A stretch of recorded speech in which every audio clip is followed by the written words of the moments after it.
खुलुमबाय लोगोफोर, नोंथांमोनखौ बयखौबो गिबियावनो आंनि चेनेलाव बरायग्रोनानै लाबाय। आसा खालामो नोंथांमोना आंनि भिडिअखौ जोबजासिम नायलांगोन आरो सोरबाफोर आंनि चेनेलाव गोदानै फैदोंब्ला दासिमबो जुदि आंनि चेनेलखौ साबस्क्राइब खालामाखैब्ला अन्नानै चेनेलखौ साबस्क्राइब खालामनानै हो, लोगोसे लाइक आरो शेयार खालामना होदो लोगोफोर। मैयानि जि अरुण'दयनि 3.0आव जिखिनि राङारि अनसुंथाइ सोदोंमोन महिलाफोरनो 30 लाख महिला आइजोफोरनो मैया अरुण'दयनि 3.0नि राङारि अनसुंथाइखौ सोदोंमोन। दा बेनि गेजेराव गोबां मानसियानो आंनियाव कमेन्ट्स खालामनानै सोंहरदों आरो बिथांमोननि कमेन्ट्सफोरखौ आं नायदों। बेवहाय गोबां मानसियानो 3.0नि जि अरुण'दयनि 9,000 फैसा बे फैसाखौ माने मोननो हायाखै होननानै गोबां कमेन्ट्स खालामदों। खारनानो बेनो लोगोफोर, नोंथांमोननि जि अरुण'दयनि 3.0आव जि एप्लाइ खालामनाय, बे एप्लाइ खालामनाय समाव नोंथांमोना जिखिनि डकुमेन्ट्स हरदोंमोन ना बे 3.0आव, बे डकुमेन्ट्सखौ नोंथांमोना जायनि आखायाव हरदोंमोन बा नोंथांमोननिफ्राय जाय मानसिया लांदोंमोन, बेयो बे नोंथांमोननि डकुमेन्ट्सखौ नोंथांमोननि जि जायगायाव हैनानै बे अरुण'दयनि पर्टेलाव सोनांगौ बा बेखौ डिसि अफिसाव लांनांगौ, बेनि खामानिखौ मावहैयाखै बा बे डकुमेन्ट्सखौ होयैनि खारननि थाखायबो नोंथांमोननिया बे अरुण'दयनि 3.0नि पर्टेलाव हाबैनि थाखायबो नोंथांमोना बे फैसाखौ मोननो हायाखै लोगोफोर। दा नोंथांमोननि डकुमेन्ट्सखौ नोंथांमोननि आखाइनिफ्रायल' लानानै थांदों, नाथाय बेनि डकुमेन्ट्सखौ नैबे अरुण'दयनि जे पर्टेल थायोना बेवहाय माने सोसनहैयाखै। बेखायनो नोंथांमोननिया एप्लाइ खालामदोंबाबो बा नोंथाङा जुदि डकुमेन्ट्स हरदोंमोनब्लाबो नोंथांनि जिखिनि खामानि बे खामानिया माने साक्सेस जाहैयाखै आरो लोगोफोर। बेखायनो नोंथांमोना बे 9,000 फैसाखौ आन्दायनो गोनां जादों। आरो सोरबा बायदियाव माने गोबां बेंकआव हाबाखै, स्टेट बेंकआवल' हाबदों बायदिसिना कमेन्ट्स फैदों लोगोफोर। आं बेखौबो नोंथांमोननो फोरमायनो। बेवहाय स्टेट बेंकआवल' हाबदों, ग्रामिनफोराव हाबाखै बा इउक' इउनियनाव हाबाखै होननानै कमेन्ट्स खालामनानै सोंहरदों। नंगौ, स्टेट बेंकनिखौ फार्स्ट माने सोग्रोनाय जादों आरो ना, स्टेट बेंकनिया सिगांग्रो हाबनाय जादों आरो स्टेट बेंकनिया बांसिन हाबखादों। बेनिफ्राय ग्रामिन भिकास बायदिसिनाफोरनिया एसे लेट जादों आरो लोगोफोर। हाबगोन बिथांमोननियाबो, दिनैहालागैबाबो हाबबावगोन। सोरनाबा जुदि थालांनाया दिनैहालागैबाबो हाबबावगोन आरो लोगोफोर। आरो बेजों लोगोसे किसुमाननिया मा जानानै दङनो, जाय बिथांमोना बे अरुण'दयनि 3.0खौ मोननायनि सिगां गाव गावनि बेंकखौ KYC होनानै लायाखै लोगोफोर। बिथांमोनाबो माने गोबां आन्दायनो गोनां जादों। बेखौ आं सिगाङावनो बुंखादोंमोन, नोंथांमोना बेंकखौ KYC होनानै ला। नोंथांमोना बुंबाय थायो बेंकआ जेबो प्रब्लेम गैया, सानबाय थायो गोसोआव, नाथाय बेंकखौ KYC होथारनानै लानांगौ।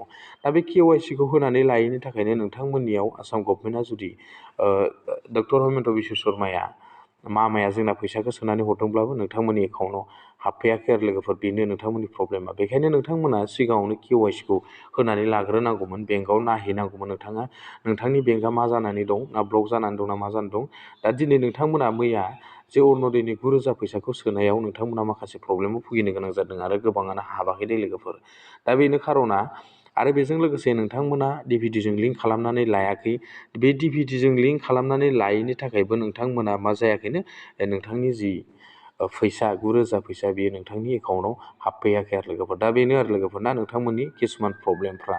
आरो बेजों लोगोसे आंथ' दहायनो खोन्थाखाबाय, नोंथांमोना एप्लाइ खालामदोंब्लाबो बा जायनि आखायाव नोंथांमोना एप्लाइनि जि फर्म बा जे नोंथांनि डकुमेन्ट्स बेखौ हरदोंमोन, नाथाय बिथाङा नोंथांनि जे एप्लाइ खालामनाय जि डकुमेन्ट्स बेखौ लांनानै अरुण'दयनि पर्टेल एक्सट्रा थायो बेवहाय, आरो बेवहाय खामानि मावग्रा माखासे कर्मचारि थायो, बिथांमोननो बिनि माखासे नोंथांमोननि डकुमेन्ट्सखौ बेवहाय जमा हैयैनि थाखायबो, बे पर्टेलाव हाबैनि सोसनजायैनि थाखायबो नोंथांमोना बे अरुण'दयनि 3.0नि फैसाखौ मोननो हायाखै लोगोफोर। नाथाय जाय बिथांमोना 2.0आव फैसा मोनखादोंमोन लोगोफोर, जाय बिथांमोना दाख्लैनि जि 2.0आव फैसा मोनखादोंमोन आरो 1.0आवबो फैसा मोनखादोंमोन, बे मोननै जियाव मोनबाय थाखादोंमोन बिथांमोना दा माने जेबो प्रब्लेम गैया। बिथांमोना अलरेडि 9,000 फैसाया माने हाबखादों आरो बे 2.0आव जाय बिथांमोना मोनखादोंमोन। आरो बेनि गेजेरावनो सोंहरदों गोबाङानो, आंनिया थांनायाव 2.0आवबो मोनदोंमोन नाथाय हाबाखै। बिथांमोननि प्रब्लेमा बेनो, माने जि एकाउन्टआ नोंथांमोननिया DVD लिंक गैया, आरो किसुमाननिया माने नोंथांमोननिया मा जायाखैनो, KYC होनानै लायाखै बेंकआव, बेनि थाखाय बेबायदि प्रब्लेम जानो गोनां जादों। खिन्थु नैबे 2.0आव जाय बिथांमोना फैसा मोनखाबाय थादोंमोन बिथांमोना अलरेडि फैसाया 9,000 फैसाया हाबखादों आरो लोगोफोर।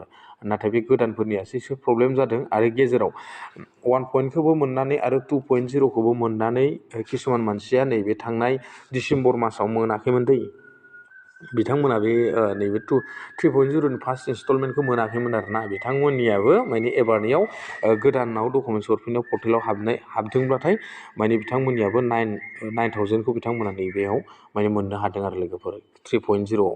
दा बेखिनिखौ आं दिनै नोंथांमोननो फोरमायहरबाय। नोंथांमोनाबो बेबायदिनो चेक खालामनानै नाय माखासे जुदि नोंथांमोननि बेंकआव फैसा हाबफैयाखैब्ला बेंकआव नोंनि एकाउन्टआव फैसा हाबफैयाखैब्ला नोंथांमोना बेंकआव थांनानै एसे खौरां लाबानो जाबाय जाहाथे नोंथांनि जे बेंक एकाउन्टआ KYC होनांगौ ना मानांगौ बेखौ एसे नोंथांमोना सोंनानै नायहैबानो जाबाय। अब्लानो नोंथांमोननि जि फैसाखौ माने सोनानै हरदों नाथाय नोंथांनि फैसाया बाराव गोजावनानै थादों आरो लोगोफोर KYC होफिनबानो अट'मेटिकलि नोंथांनि बेंकआव फैसाया हाबफैफिनगोन आरो लोगोफोर आं बेखिनिखौ नोंथांमोननो फोरमायहरबाय दिनैनि आपडेटआ बेखिनियानोसै लोगोफोर। नेक्स्ट भिडिअआव बेबायदिनो लोगो मोनगोन। Thank you.